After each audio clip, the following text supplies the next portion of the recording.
जरा सोचिए, अगर मैं आपसे कहूं कि आप अभी जहां बैठे हैं, ये दुनिया, ये आसमान और आपका ये जीवन असल में है ही नहीं। क्या हो अगर ये सब केवल किसी का सपना हो? हजारों साल पहले जब कलयुग का शुरुआत होने वाला था, तब सूरज बुझ गया था, तारे टूटकर गिर चुके थे और पूरी धरती पानी में गलकर खत्म हो गई थी। तब उस घोर अंधेरे और सन्नाटे के बीच एक अमर ऋषि ने ब्रह्मांड का सबसे भयानक सच देखा था। उसने देखा कि हम जिसे हकीकत मानते हैं वो असल में ईश्वर का एक खेल है। तैयार हो जाइए उस महाप्रलय का गवाह बनने के लिए, जहां एक इंसान ने मौत की भीख मांगी, लेकिन उसे बदले में मिला ईश्वर का सबसे खौफनाक और अद्भुत रहस्य। ये अंधकार साधारण नहीं था, ये वो कालापन नहीं था जो सूर्य के ढलने के बाद आता है, और न ही वो अंधेरा जो अमावस्या की रात को धरती को ढक लेता है। ये शून्य था, अस्तित्व का पूर्ण अभाव, जहां न दिशाएं थीं, न ऊपर न नीचे, न पूर्व न पश्चिम। अगर आप अपनी आंखों के ठीक सामने अपना हाथ भी हिलाते तो वो दिखाई नहीं देता। यहाँ समय मर चुका था, बस एक ही सत्य शेष था, जल। अंतहीन, उफनता हुआ, गरजता हुआ जल। और उस असीम जलमग्न ब्रह्मांड के बीचों बीच एक सूखा पत्ता सा तैर रहा था, महर्षि मार्कंडेय। उनके फेफड़े थक चुके थे, हाथ पैर शिथिल पड़ गए थे, लेकिन मृत्यु उनके पास भटक भी नहीं सकती थी। यही उनकी सबसे बड़ी विडंबना थी और यही उनका सबसे भयानक अभिशाप। हजारों वर्ष पहले जब उन्होंने महादेव की घोर तपस्या कर चिरंजीवी होने का वरदान पाया था, तब उन्होंने सपने में भी नहीं सोचा था कि अमरता का अर्थ अनंत अकेलेपन की सजा भी हो सकता है। आज जब ब्रह्मा की सृष्टि का कण कण मिट चुका था, जब मृत्यु ही एकमात्र मुक्ति थी, तब मार्कंडेय जी रहे थे। वे चिल्लाना चाहते थे, हे महादेव, अपना वरदान वापस ले लो, मुझे मुक्ति दो। लेकिन उनकी आवाज उस प्रलयकारी जल की गर्जना में दब कर रह गई। उनकी आंखों के सामने से वो दृश्य हटने का नाम नहीं ले रहा था जब ये सब शुरू हुआ था। वो डरावना अतीत जो अभी कुछ ही पल पहले या शायद युगों पहले घटा था। यादें उन्हें पीछे खींच ले गईं। सब कुछ कितना सामान्य था, या शायद वो सामान्य होने का छलावा था। वो ब्रह्मा के दिन का अंतिम पहर था।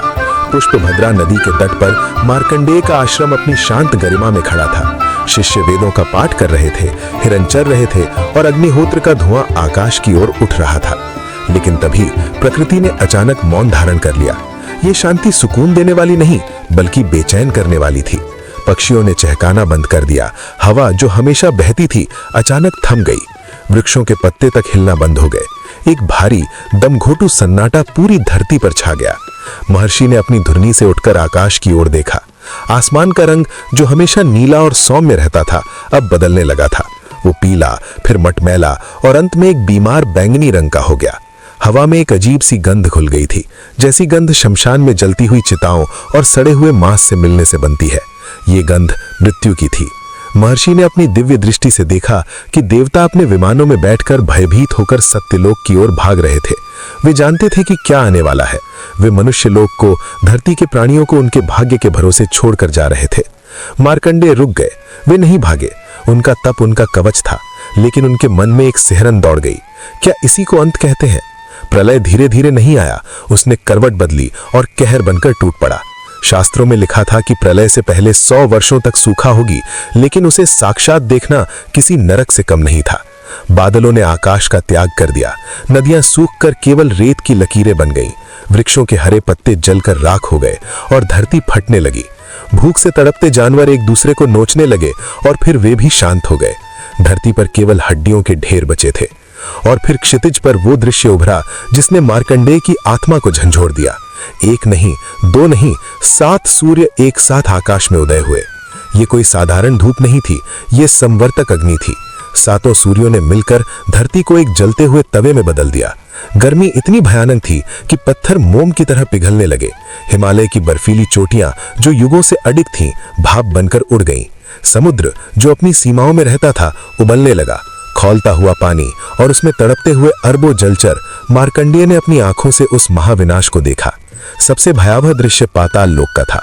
जब धरती फटी तो पाताल के नाग और सर्प जो शीतलता के प्रेमी थे, उस भीषण गर्मी से बचने के लिए बाहर आए और पल भर में भस्म हो गए। वासुकी और तक्षक जैसे महानागों का चीत्कार उस अग्नि की लपटों में खो गया। हैरानी की बात यह थी कि मार्कंडेय इस अग्नि के बीच में बैठे थे, लेकिन अग्नि उन्हें जला नहीं रही थी। उनकी भक्ति का तेज उनके चारों ओर एक अदृश्य सुरक्षा घेरा बनाए हुए था, लेकिन उनका मन जल रहा था। वे अपनी आंखों के सामने अपनी ही दुनिया को, अपने शिष्यों को, उन वृक्षों को जिन्होंने उन्होंने अपने हाथों से लगाया था, राख में बदलते देख रहे थे। वे विचलित थे, कांप रहे थे। नारायण, ये कैसा न्याय है? वे बुदबुदाए। तुम मुझे जीवित रखकर क्या दिखाना चाहते हो? क्या ये अपनों का विनाश देखना ही मेरी अमृता का मूल्य है? अभी अग्नि का तांडव थमा भी नहीं था कि प्रकृति ने अपना दूसरा और भी भयानक रूप दिखाया। जहां कुछ पल पहले सातों सूर्य आग बरसा रहे थे, वहां अचानक घोर अंधकार छा गया। आकाश में ऐसे बादल उमड़ आए जो बादलों जैसे नहीं बल्कि उड़ते हुए पहाड़ों जैसे दिख रहे थे। वे संवर्तक मेघ थे, विनाश के दूत।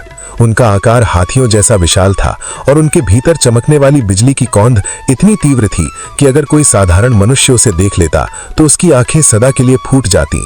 गरज की आवाज हुई, ऐसी भीषण गर्जना जैसे ब्रह्मांड की छाती फट गई हो, और फिर वर्षा शुरू हुई। लेकिन ये वो रिमझिम बारिश नहीं थी जिसे कवि कविताओं में लिखते हैं। आकाश से पानी की बूंदें नहीं बल्कि पानी के मोटे मोटे खंभे गिर रहे थे। ऐसा लग रहा था मानो आकाश ने समुद्र को सीधे धरती पर उड़ेल दिया हो। बची खुची राख, पिघले हुए पहाड़ और हड्डियों के ढेर, सब कुछ उस पानी के प्रहार से बहने लगा।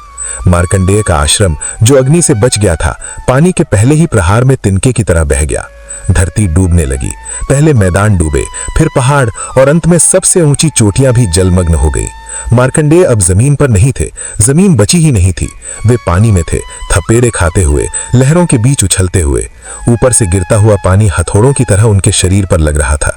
वे सोच रहे थे, नारायण ने मुझे ये सब देखने के लिए जीवित क्यों रखा है? क्या ये मेरी परीक्षा है या कोई क्रूर मजाक? चारों ओर केवल तबाही थी और उस महाविनाश के बीच एक अकेला ऋषि अपनी अमरता के बोझ तले दबा उस पानी में तैर रहा था, इस आस में कि शायद, बस शायद, कहीं कोई किनारा मिल जाए। लेकिन वे नहीं जानते थे कि किनारा तो दूर, अभी उन्हें उस असीम जलराशि में ऐसे रहस्यों का सामना करना था जो मृत्यु से भी अधिक भयावह थे। वर्षा अब थम चुकी थी। आकाश और धरती का भेद मिट चुका था। मार्कंडेय ने अपनी आंखों के सामने पृथ्वी के अंतिम टुकड़े को डूबते हुए देखा। वो एक ऊंची चट्टान थी जिस पर चढ़कर वे कुछ क्षणों के लिए सांस ले रहे थे, लेकिन जल स्तर किसी भूखे राक्षस की भांति ऊपर उठा और उस चट्टान को भी निगल गया। अब उनके पैरों के नीचे जमीन नहीं थी। अब उनके चारों ओर, ऊपर नीचे, दसों दिशाओं में केवल एक ही सत्य था, जल। इसे ही शास्त्रों में एकार्णव कहा गया है, वो स्थिति जब संपूर्ण ब्रह्मांड एक ही महासागर में बदल जाता है। मार्कंडेय तैर रहे थे, लेकिन किसी गंतव्य की ओर नहीं।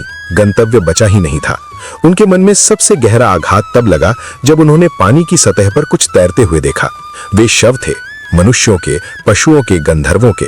वे फूले हुए, विकृत और पहचान से परे थे। लेकिन सबसे चौंकाने वाला दृश्य तब आया जब ऋषि ने देखा कि वे शव सड़ नहीं रहे थे बल्कि घुल रहे थे। प्रलय का ये जल साधारण पानी नहीं था, ये एक ऐसा तेजाब था जो सृष्टि के हर प्रमाण को मिटा देना चाहता था। देखते ही देखते वे शव पानी में विलीन हो गए, जैसे वे कभी थे ही नहीं। न हड्डियां बची, न राख, सब कुछ जलमय हो गया। मार्कंडेय को आभास हुआ कि वे अब एक विशाल कब्रिस्तान में तैर रहे हैं, जहां कोई कब्र नहीं है, बस तरल मृत्यु है। और उस अनंत शमशान में वे अकेले जीवित प्राणी थे।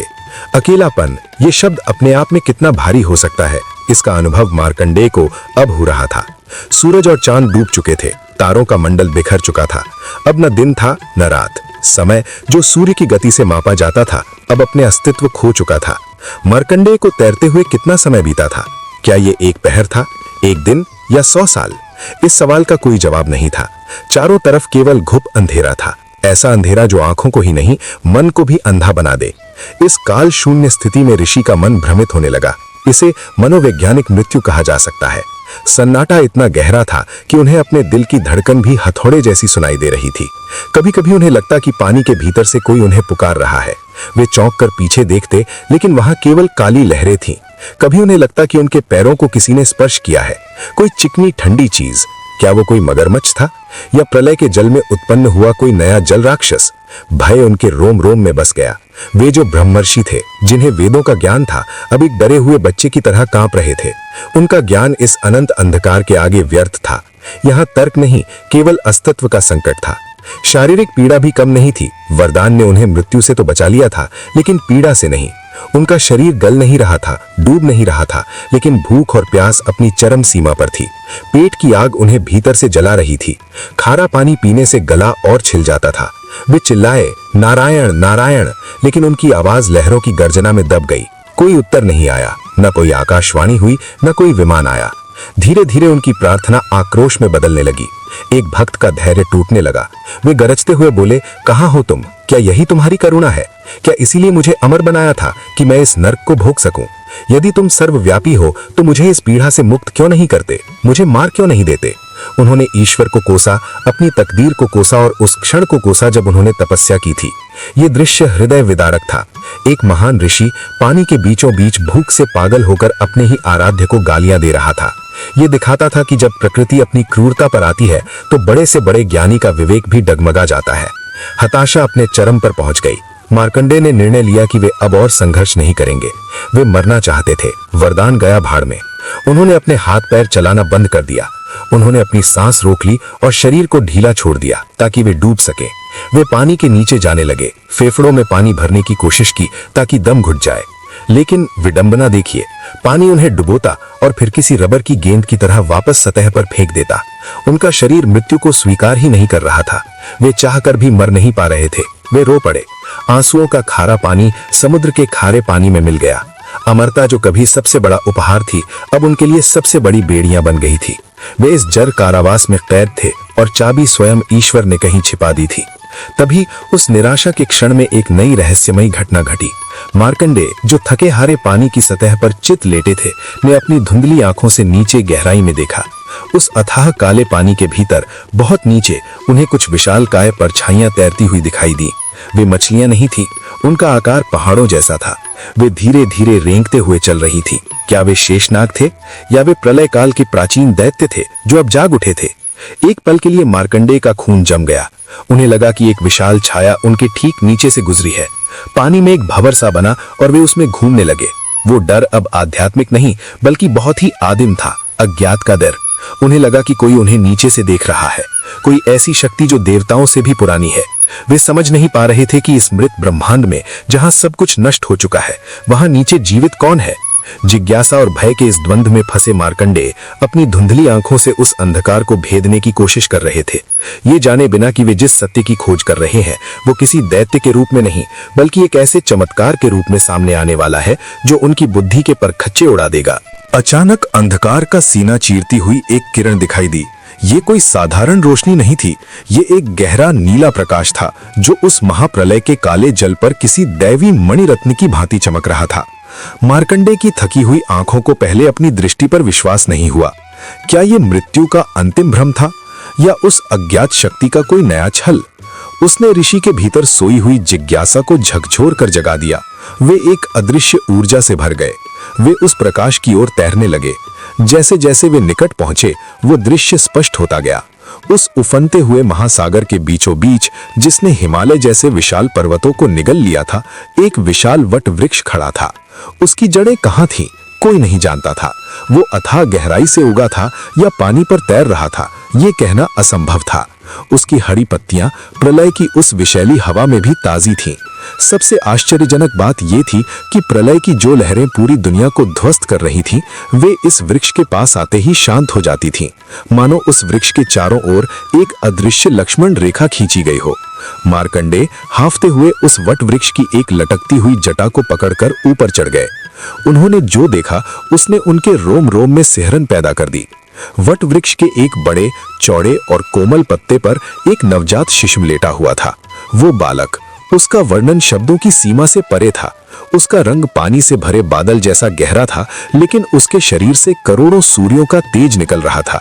फिर भी वो तेज आंखों को चुभ नहीं रहा था, बल्कि हृदय को शीतलता दे रहा था।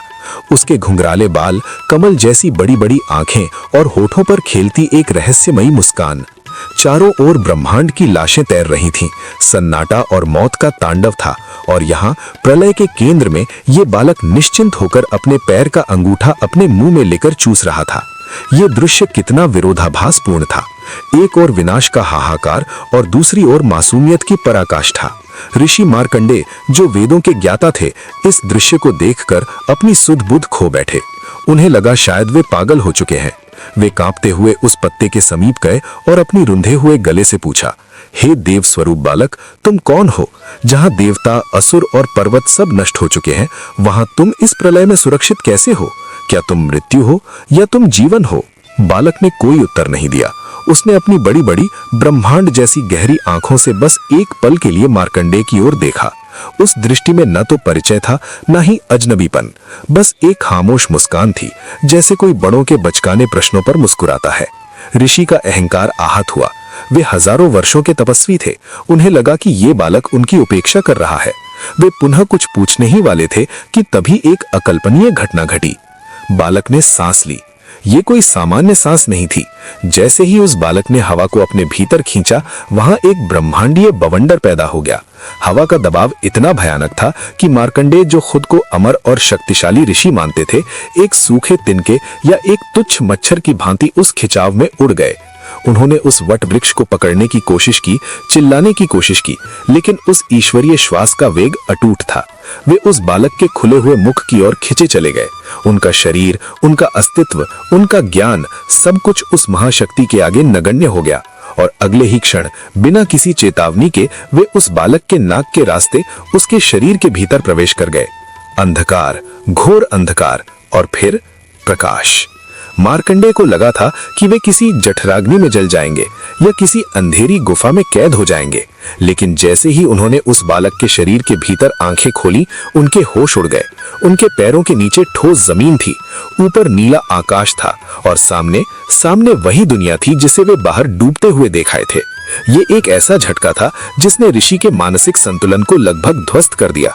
वे पागलों की तरह चारों ओर देखने लगे। वहां हिमालय खड़ा था, अपनी पूरी गरिमा के साथ, बर्फ से ढका हुआ। नदियां बह रही थीं, वन हरे भरे थे, पशु चर रहे थे, आकाश में सूर्य चमक रहा था। कहां गया वो प्रलय? कहां गया वो अनंत पानी? कहां गई वो मौत? मार्कंडेय दौड़ने लगे। वे अपने आश्रम की दिशा में भागे। जब वे अपने आश्रम पुष्पभद्रा नदी के तट पर पहुंचे, तो जो उन्होंने देखा उसने उन्हें पत्थर की मूर्ति बना दिया। उन्होंने देखा कि आश्रम में हवन चल रहा है। शिष्य वेद मंत्रों का पाठ कर रहे हैं और वेदिका पर शिष्यों के बीच स्वयं मार्कंडेय बैठे प्रवचन दे रहे हैं। ये कैसे संभव है? मार्कंडेय ने अपना सिर पकड़ लिया। यहाँ मैं हूँ तो वो कौन है? और यदि वो मैं हूँ तो मैं कौन हूँ? क्या बाहर का प्रलय झूठ था या ये दुनिया झूठ है? वे उस बालक के पेट में घूमते रहे।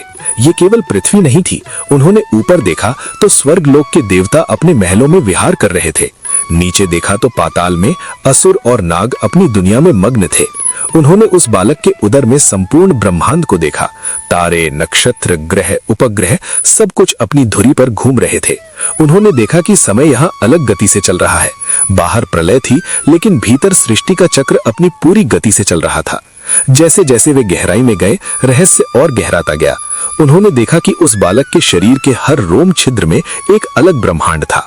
करोड़ों ब्रह्मांड, जैसे समुद्र के किनारे रेत के कण होते हैं, वैसे ही अनंत ब्रह्मांड उस बालक के शरीर में विद्यमान थे।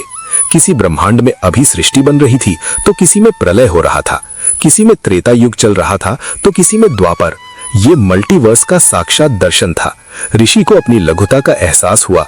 वे समझ गए कि जिसे वे सत्य और यथार्थ मान रहे थे, वो तो ईश्वर के स्वप्न का मात्र एक अंश था।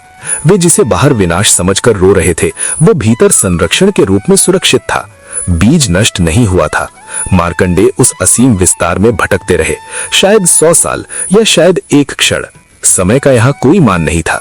वे उस माया जाल में इतने उलझ गए कि ये भूल ही गए कि वे वास्तव में एक बालक के पेट के अंदर कैद हैं। वे उस सिमुलेशन का हिस्सा बनते जा रहे थे, उस स्वप्न में खोते जा रहे थे। तभी उस बालक की श्वास प्रक्रिया पलटी। अभी तक वो सांस अंदर ले रहा था, अब समय था सांस बाहर छोड़ने का। सृष्टि का चक्र फिर घूमने वाला था। ऋषि मार्कंडेय, जो अभी इस अद्भुत विज्ञान को समझने का प्रयास ही कर रहे थे, अचानक एक प्रचंड आंधी का शिकार हुए। ये निश्वास का वेग था। उन्हें लगा जैसे उन्हें किसी ने ब्रह्मांड के किनारे से धक्का दे दिया हो। वे आकाश, पाताल, पृथ्वी सबको पीछे छोड़ते हुए उस बालक की श्वास वायु के साथ बाहर की ओर फेंके गए। ये यात्रा जितनी विस्मयकारी थी, उतनी ही भयानक भी, क्योंकि वे जानते थे कि बाहर उनका क्या इंतजार कर रहा है। वही अनंत काला मौन महासागर। एक झटके के साथ, जैसे किसी ने ब्रह्मांड के दरवाजे को लात मारकर खोल दिया हो, ऋषि मार्कंडेय उस बालक के शरीर से बाहर फेंक दिए गए। अभी एक क्षण पहले वे उस बालक के भीतर एक हरे भरे वन में विचरण कर रहे थे, जहां जीवन था, शोर था और सृष्टि का स्पंदन था, और अगले ही क्षण शून्य। वे वापस उसी ठंडे, खारे और अंतहीन पानी में आ गिरे।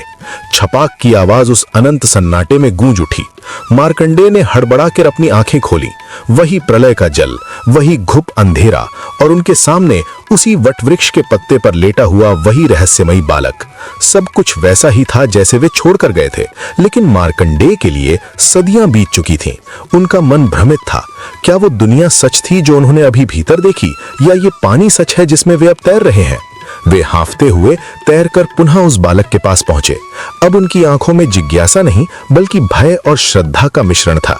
वे समझ चुके थे कि ये कोई साधारण शिशु नहीं है, ये काल है, ये महाकाल है। ऋषि मार्कंडेय, जिन्होंने अपने तपोबल से मृत्यु को जीता था, अब उस बालक के नन्हे चरणों में अपना सिर रखकर रो पड़े। उनके आंसू उस बालक के चरणों को धोने लगे। वे बुदबुदाए, मैं अज्ञानी हूं प्रभु। मैंने अपने तप के अहंकार में समझा कि मैं सत्य को जानता हूं, लेकिन आज आपने मेरा भ्रम तोड़ दिया। आप कौन हैं? मुझे इस मायाजाल से मुक्त करें। बालक ने अब अंगूठा चूसना बंद कर दिया। उसने मार्कंडेय की ओर देखा और उस क्षण उसकी आंखों में जो भाव था वो किसी नवजात का नहीं बल्कि अरबों वर्ष पुराने किसी आदि पुरुष का था। उस बालक के होंठ नहीं हिले, लेकिन उसकी वाणी मार्कंडेय के मस्तिष्क में गूंज उठी। एक ऐसी आवाज जो बादलों की गर्जना और बांसुरी की मधुरता का विचित्र संगम थी। हे मार्कंडेय, मैं ही नारायण हूं, मैं ही आदि हूं और मैं ही अंत हूं, उस वाणी ने कहा। तुमने मेरे भीतर जो देखा वो सत्य था और तुम बाहर जो देख रहे हो वो भी सत्य है, और साथ ही ये दोनों असत्य भी हैं। ये मेरी माया है। मार्कंडेय सिहर उठे। भगवान ने आगे कहा, संसार के प्राणी जिसे जीवन कहते हैं वो केवल मेरा एक स्वप्न है। जब मैं जागता हूं सृष्टि होती है, जब मैं सोता हूं प्रलय होती है। तुम्हारे देवता, तुम्हारे असुर, तुम्हारे पर्वत और नदियां सब मेरी कल्पना की उपज है। तुम मेरे भीतर भी थे और मेरे बाहर भी। बताओ ऋषि, तुम वास्तव में कहां हो? ये प्रश्न मार्कंडेय की चेतना को भेद गया। भगवान विष्णु ने उन्हें अस्तित्व के सबसे गहरे रहस्य का साक्षात्कार कराया। तुम्हें लगता है कि प्रलय में सब नष्ट हो गया? नहीं, बीज कभी नष्ट नहीं होता। मैंने पूरी सृष्टि को अपने उदर में सुरक्षित रखा है, ठीक वैसे ही जैसे एक पिता अपनी संतानों को आंधी आने पर अपनी चादर में छिपा लेता है। मैं रचयिता हूं तो मैं ही संहारक भी हूं। मेरे सिवा यहां दूसरा कोई नहीं है। ये जल, ये वटवृक्ष और ये अंधकार सब मैं ही हूं। उस संवाद ने ऋषि के मन से मृत्यु का भय हमेशा के लिए मिटा दिया। उन्हें समझ आ गया कि हम सब मात्र ईश्वर के मन में चल रही एक कहानी के पात्र हैं। पात्र मर सकते हैं, कहानी बदल सकती है, लेकिन ईश्वर शाश्वत है। मार्कंडेय ने हाथ जोड़कर पूछा, प्रभु, यदि सब कुछ आप ही हैं तो मेरा क्या अस्तित्व है? मेरी भक्ति, मेरा तप, मेरी पीड़ा, क्या ये सब व्यर्थ है? बालक ने मुस्कुराते हुए उत्तर दिया, यही तो लीला है मार्कंडेय। जब तुम खुद को कर्ता मानते हो तो पीड़ा होती है। जिस क्षण तुम ये मान लोगे कि तुम केवल एक दृष्टा हो, तुम मुक्त हो जाओगे। तुम अकेले ऐसे हो जिसे मैंने इस प्रलय में अपनी माया का दर्शन कराया, ताकि आने वाले युगों में तुम दुनिया को बता सको कि ब्रह्मांड कितना विशाल है और मनुष्य का अहंकार कितना तुच्छ। जैसे ही भगवान का ये अंतिम वाक्य पूरा हुआ, उस बालक के चेहरे पर एक मनमोहक मुस्कान फैल गई। उस मुस्कान में इतना आकर्षण था कि मार्कंडेय अपनी पलकें झपकाना भूल गए। धीरे धीरे वो वटवृक्ष, वो बालक और वो नीला प्रकाश सब कुछ धुंधला होने लगा। एक सम्मोहन सा छा गया। मार्कंडेय की आंखों में नींद का भारीपन उतर आया। वे ना चाहते हुए भी अपनी चेतना खोने लगे। जब उन्होंने अगली बार अपनी आंखें खोली तो पक्षियों का कलरव उनके कानों में गूंज रहा था। सूर्य की सुनहरी किरणें उनके चेहरे पर पड़ रही थीं। ठंडी हवा चल रही थी। मार्कंडेय हड़बड़ा कर उठ बैठे। उन्होंने चारों ओर देखा। पुष्पभद्रा नदी कल कल करके बह रही थी। उनका आश्रम वहीं खड़ा था। उनके शिष्य पास ही बैठे ओम का उच्चारण कर रहे थे। हिरण घास चर रहे थे। आकाश नीला और स्वच्छ था। कहीं कोई प्रलय नहीं था, कहीं कोई पानी का अंतहीन समंदर नहीं था। क्या मैं सपना देख रहा था? मार्कंडेय ने अपना माथा पकड़ा। क्या वो सब मेरे मन का वहम था?